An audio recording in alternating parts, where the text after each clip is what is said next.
Hi there, I'm Heather Dranitsaris-Hilliard, and I'm here joining you live with today's episode of Relationship Live. And we are talking all about the ESTJ, and in Striving Styles language, the leader.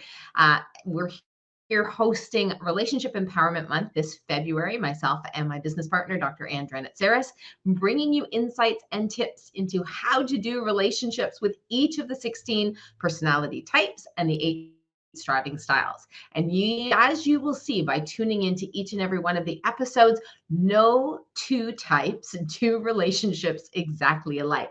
But when we understand the drivers of the behavior of each of the different personality types and how they do their relationships because of these innate drivers, and how they bond, how they romance, you are much more likely to have a successful relationship with that particular style, right? Plus, if you tune in for the episode specifically on your personality type or style, you will have the benefit of understanding why you behave the way you do in relationships. So let's get on with talking all about the ESTJ and their relationship style. We call the ESTJ the leader striving style, based on our system, the Striving Styles personality system. And because with these folks, they cannot not lead. So if you have one of these in your life, you will know exactly what I'm talking about. If you have a child with this personality style, you will know exactly what I'm talking about, because they come into this world ready to lead others. And this is all because of their predominant need to be in control. Okay. And that predominant need really of control, that being in control of what's going on for them, really helps them to regulate their sense of psychological security, which is why that need has to be met. And so they seek to get that need met in everything they do, including in their relationships, right? So, because of this need to be in control, the way they do relationships is essentially to take charge. So, this means they expect their partners to more or less march to the beat of their drum. So, they decide that they know better than their partner on how to have a successful relationship. It's, I think, therefore I am is the way their brain functions, right? When they haven't taken the time to really get to know anything more about themselves than their idea of what they think they are like, right? And so it's what they see about themselves without actually building out true self-awareness, right? I think I'm a great partner, then I'm a great partner. I think I'm great in relationships, I'm great in relationships. And if their self-concept really says to them, well, I'm the one who's best suited to know what's best, everyone then should just agree and follow, right? So that's the way they're coming into this relationship because of their hard wiring. Now, there's a couple of things that you should really know and understand about the ESTJs, or the leader striving style. Their main way of showing that they care is really by taking charge of their partner's life, right? Believing that they are both in sync with the plan. Planning is very important here. And if they're both in sync with that plan, then everything's going to be great. They're going to be happy. The relationship is going to be successful, right? And they show their caring by creating order, making plans and decisions on behalf of the other person in the relationship as well as themselves, right? And they're going to encourage their partner when their partner is doing things that align with their idea of what it is that they should be doing, right? You hear me do this a lot, the should of the ESTJ or leader style. And so they can actually spend more time making sure that their partner is in alignment with them, right? Following their plan, following their decisions, than actually experiencing and enjoying their partner. Now, it's a challenge for folks with this style, leaders, ESTJs, to really show affection or tenderness. And they really, really struggle with being empathetic or accepting emotional expression of others. And because they're not touchy-feely themselves, they are prone actually to ridiculing their partner for expressing tenderness and verbal statements of love because it embarrasses them. Okay? Again, makes them feel out of control, this interpersonal relational aspect, right? And rather than getting comfortable expressing affection and appreciation verbally, they're going to go do it in more tangible ways. And that's how you will see that affection and that appreciation. They really don't see the point, as they have decided it's excessive, useless, or unnecessary to be more expressive or demonstrative. Their caring is tangible, it's practical, and it's aligned with the goals of the relationship that they have defined, right? So again, you see how this structuring orientation of that extroverted thinking preference really comes into play. Now, if you have an ESTJ in your life, one of the other things you are going to know about them is they have a directive communication style. We often talk about the fact that even when they aren't really sure of something, the way they say it makes it sound like that's done, it's decided, you can't broach the conversation end of it, right?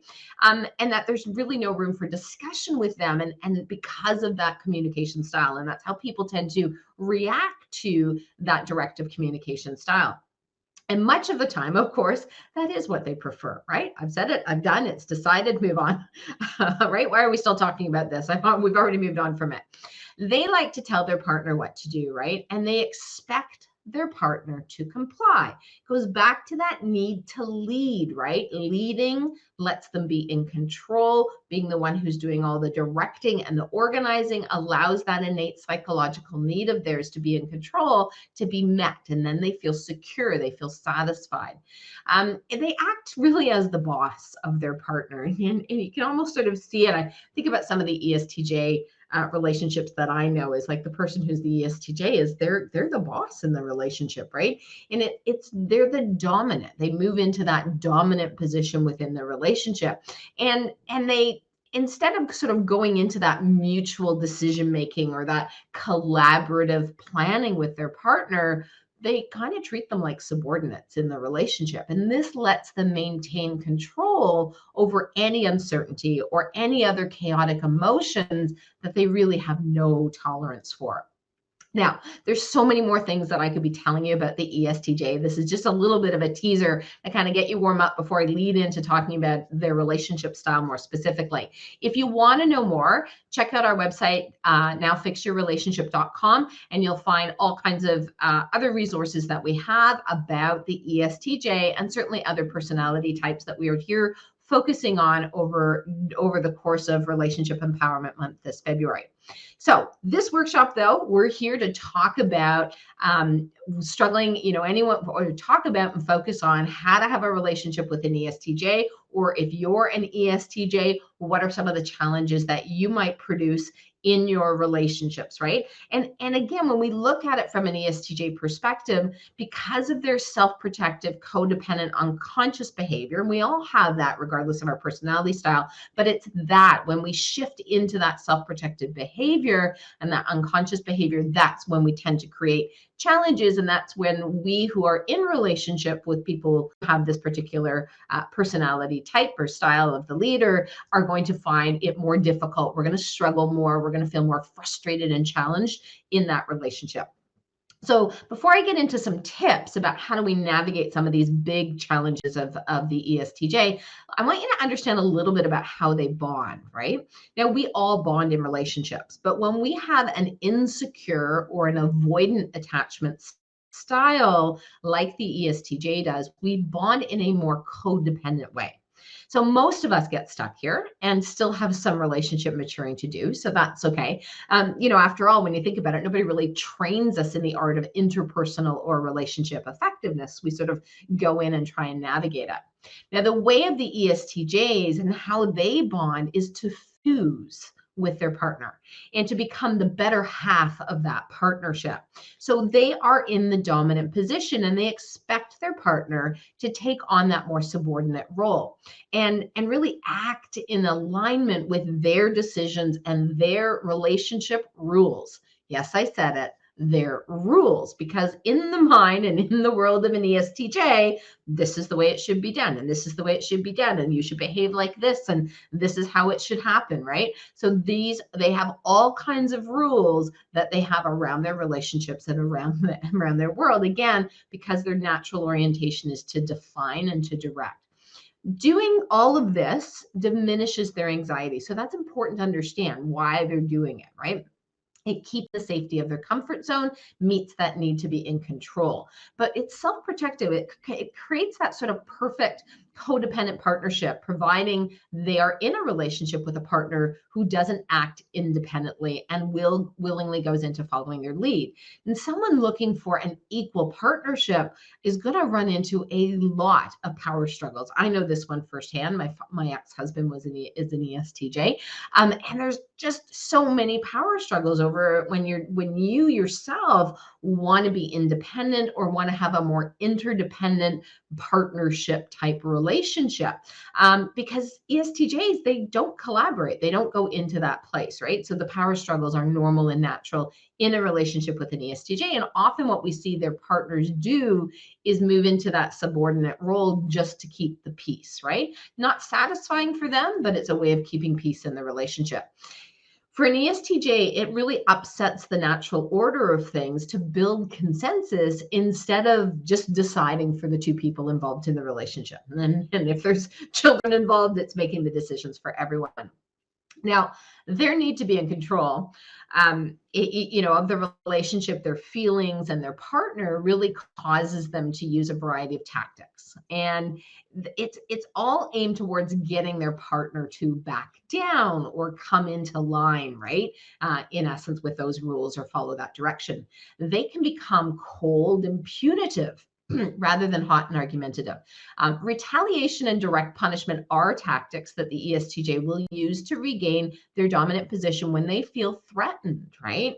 But sulking is also another tactic that they use that keeps them in the driver's seat, right? And it forces their partner to come after them to find out, what's going on, what's wrong. And while they may want to share and be understood, they're really committed to not sharing in order to punish their partner. Okay?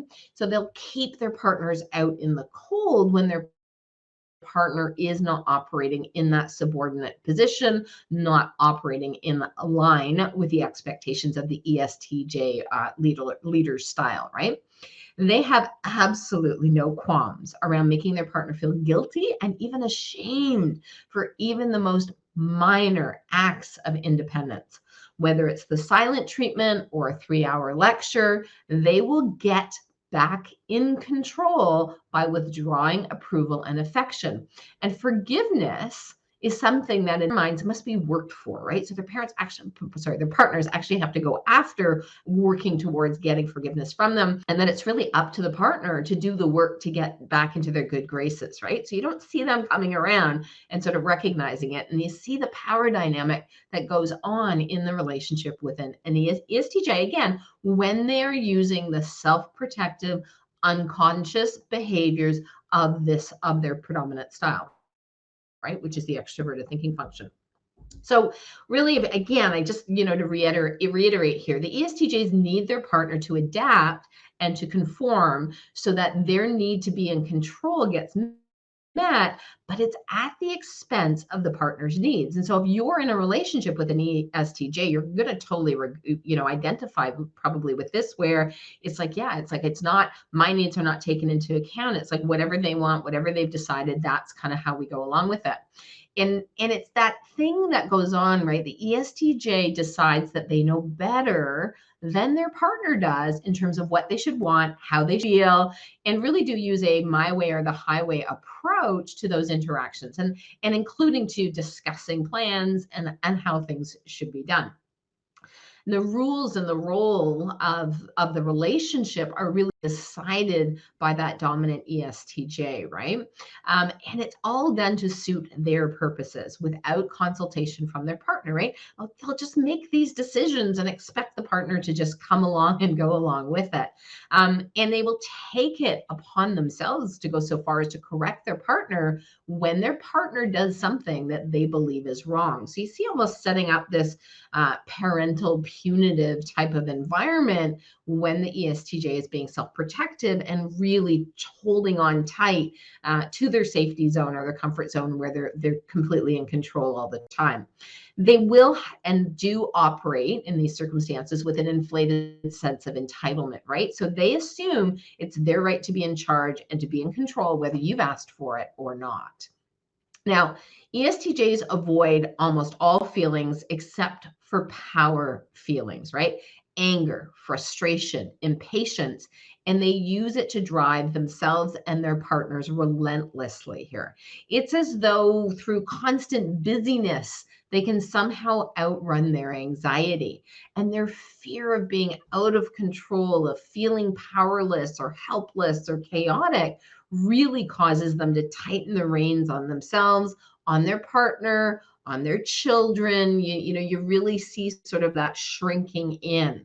And it can be around everything, what they eat, what they wear, what activities they engage in. Again, all with that, wanting to not feel out of control, not feel powerless, right? Or helpless. They take pride, absolute pride in controlling their emotions, right? They believe that control of their emotions is actually a sign of their superiority and their maturity rather than what it actually is, of course, a really low level of emotional intelligence.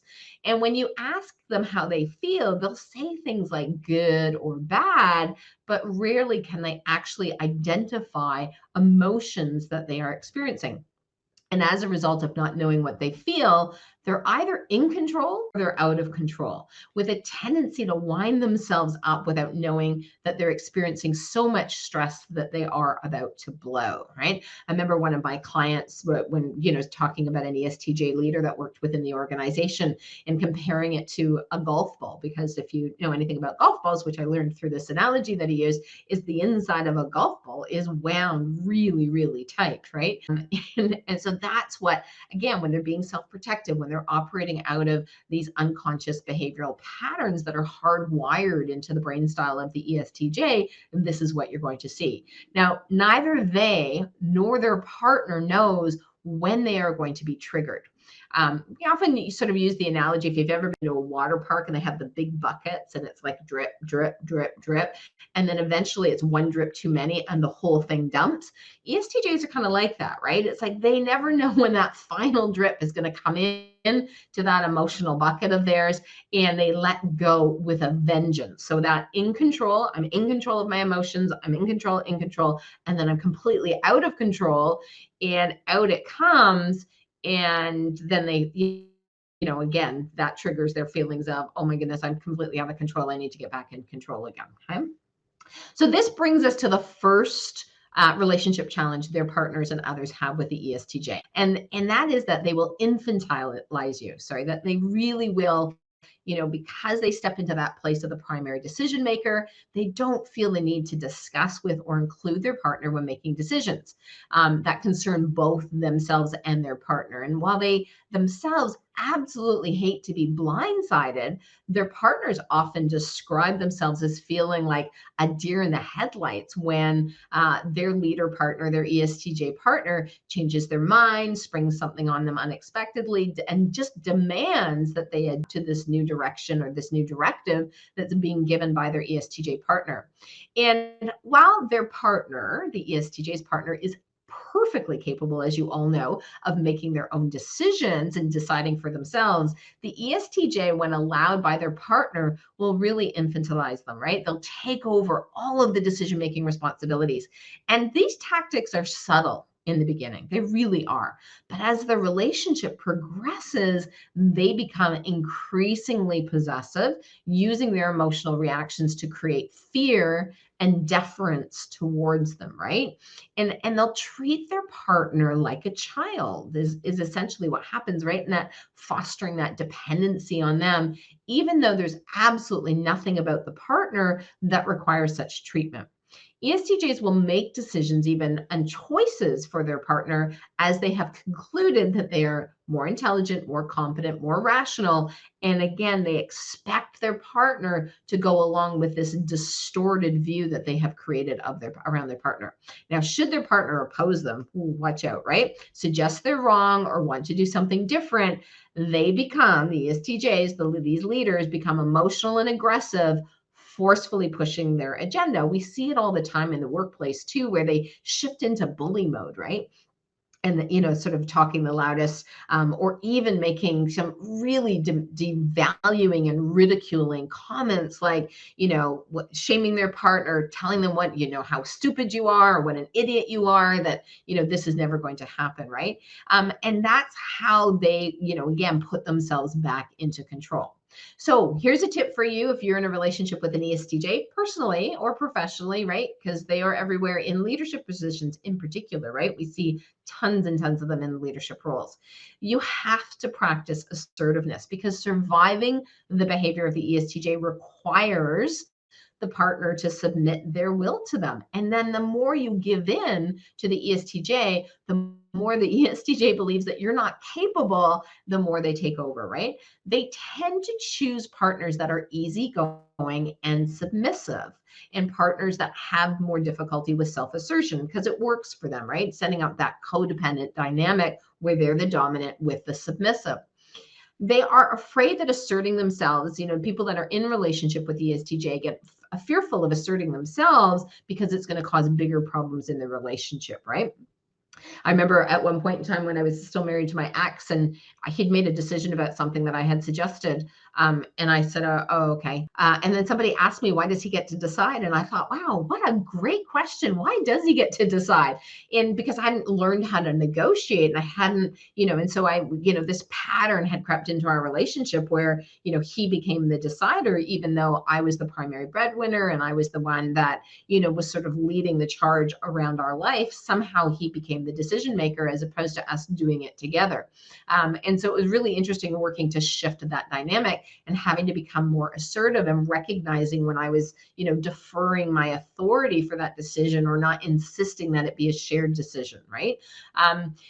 It's always, again, that fear that when the reason why we do it is like somehow if I assert myself, then we're going to have a bigger problem in the relationship than we're already experiencing, right? But to really thrive and to be satisfied in a relationship, the partner of an ESTJ needs to be able to ask for what they need, give boundaries, and when these individuals are behaving badly, right?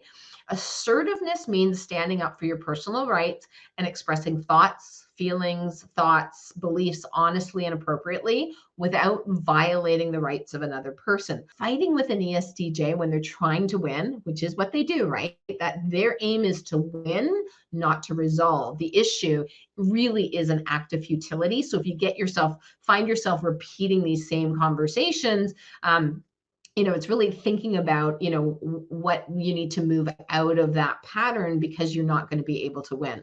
So partners need to make sure that they don't allow themselves to be disrespected, and that they assert their right to be listened to, understood, and empathized with, because that's a fundamental right within a relationship.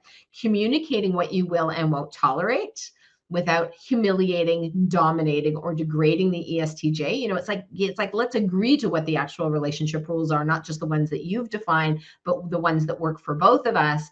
And saying no when something is being done to you that violates those rules or isn't in alignment, these are really critical assertiveness practices for you to use when you're in a relationship with the ESTJ.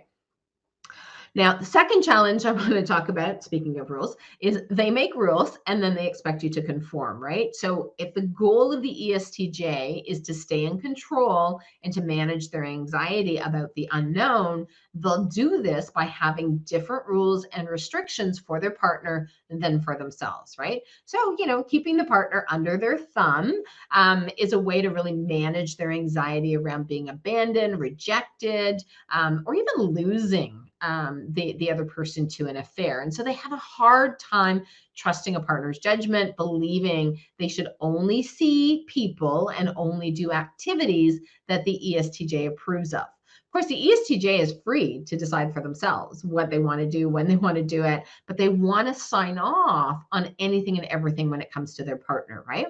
How, again, I just said it earlier, how they dress, who they're going out with, how they spend time with. I remember, trying to plan things with my ex, and it would be, to go see family, and it'd be like, well, only if we don't have to stay with them, right? And it was like, because it didn't want, again, wanting to be in control of the environment, the experience, everything is the way of the ESTJ, again, when they're being self-protective, right? So they would much rather their partner stay at home or wait for them rather than going out with friends.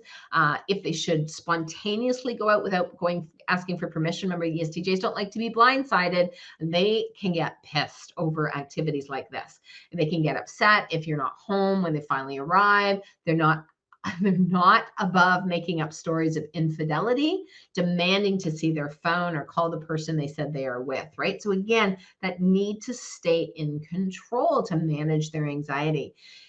They really do, they really do feel entitled to behave however they feel like, right? And do whatever they feel like doing. And if they want to work late or they want to go out with boys, the partner just has to suck it up and accommodate them. So they see the difference in the standards, right, between what's applied to them and what's applied to their partner.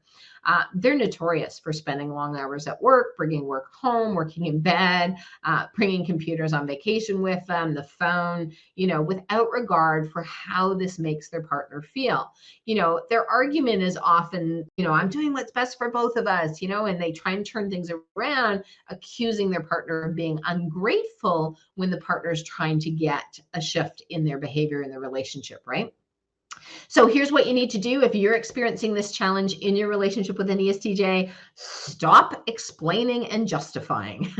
Partners of ESTJs often end up feeling like they are explaining themselves to a parent when they want to do something. And when they choose to do this, they're giving their power away to the ESTJ. They're essentially saying, well, I need to convince you to give me permission, right? You see the power dynamic that's getting set up here, and we fall into that trap. And this is why, and these are the reasons why I want to do it. And, I go back to my own experience where, my ex-husband saying no to us, and it was around us going on a trip, and I launched into all the reasons why I wanted to do it, which of course, it seems logical.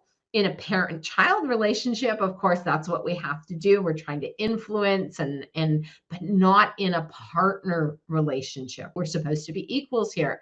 It's a defensive strategy because at some level, we as the partners of the ESTJ know they're not going to agree. In fact, we often will say to them, you got to, if you're in a relationship with an ESTJ at work or at home, you got to be prepared for the first 3 no's, because when you bring something new to them that they're experiencing for the first time or thinking about the first time, no, no, no. And so you have to stay out of this tendency to want to go into, again, that explain and defend. And especially when they say that something you want to do is stupid or ridiculous or that you can't, just say, I'm sorry. I'm letting you know out as a courtesy. I wasn't asking for your permission. And while this is something that you might not do or might not think of doing, it's really, you're having to go into this dialogue with your partner in a different way, right? And you can acknowledge that with them, is I understand that you might not be interested in doing this. I might understand that this might not be something that you would ever do. But I want you to stop being so dismissive about my interests, right? Or you might add something like, your response to me is really arrogant and condescending. So change your tone.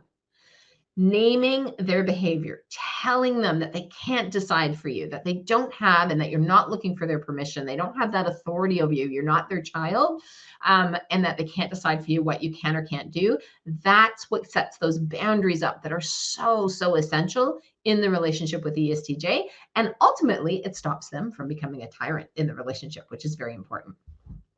The third challenge, and the last one that I'm going to sort of head into wrapping up our session here today, challenge number 3, they overpower to win. I mentioned this earlier. They are not looking to resolve a conflict. They are always, always, always looking to win. They need to be right in order to be in control. And they often insist that they are right, even when they're wrong. Any of you have that experience with your ESTJ partner? Love to hear about it, right?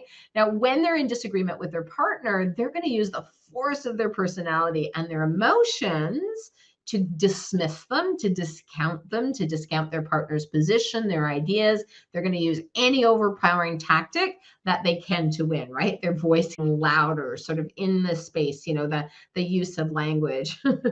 And again, like we've seen it lots in action, devaluing. It's like, no, who does that? That's so stupid. That's so ridiculous. Like, again, these are the kinds of devaluing statements that will come out of the mouth of an ESTJ when their need to be in control is feeling frustrated. At their worst, they really do act like dictators, and they become increasingly aggressive when contradicted or disrespected, especially if it's in front of someone else, especially if it's in front of children, or an audience, right? It's like this escalation.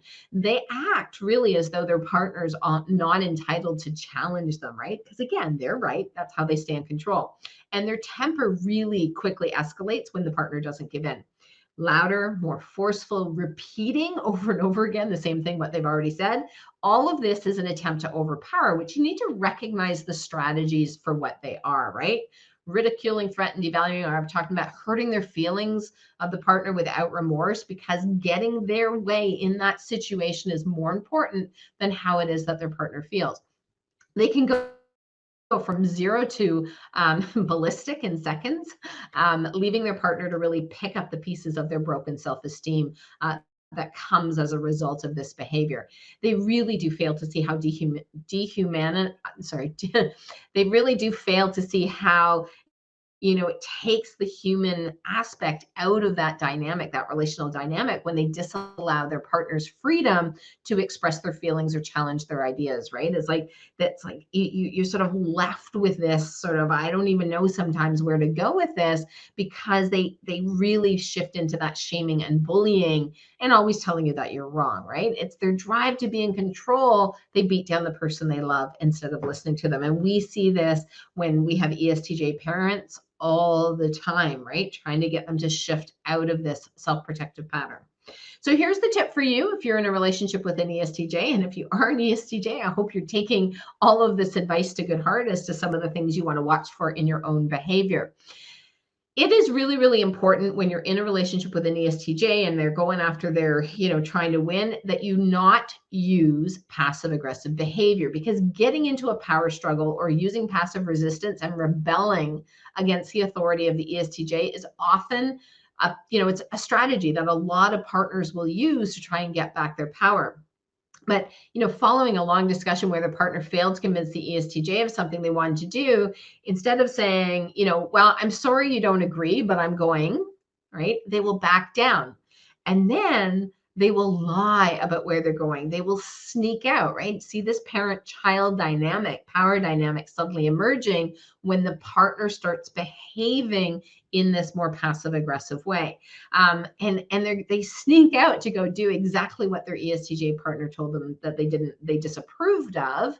And a former client used to have a session when her husband went out for more than an hour, right? And another client had a secret bank account, right, in order to draw from to buy themselves things that they wanted, or even health services, when their ESTJ partner told them that they didn't need it, even though they were spending their own money, right? Like, this was money that they had earned and they had the ability, they could afford it. So using passive aggressive behavior, all that does for us as the partner, it makes us feel sneaky, weak, fearful of being caught. And that's not, again, in the best interest of the relationship. naming what they are doing. Honey, I'm not asking for your permission. I'm going to do this. And while I know you don't agree, it's my choice. And never, ever, ever be afraid to tell them, you are not my parent. You are my partner. I get to choose, right?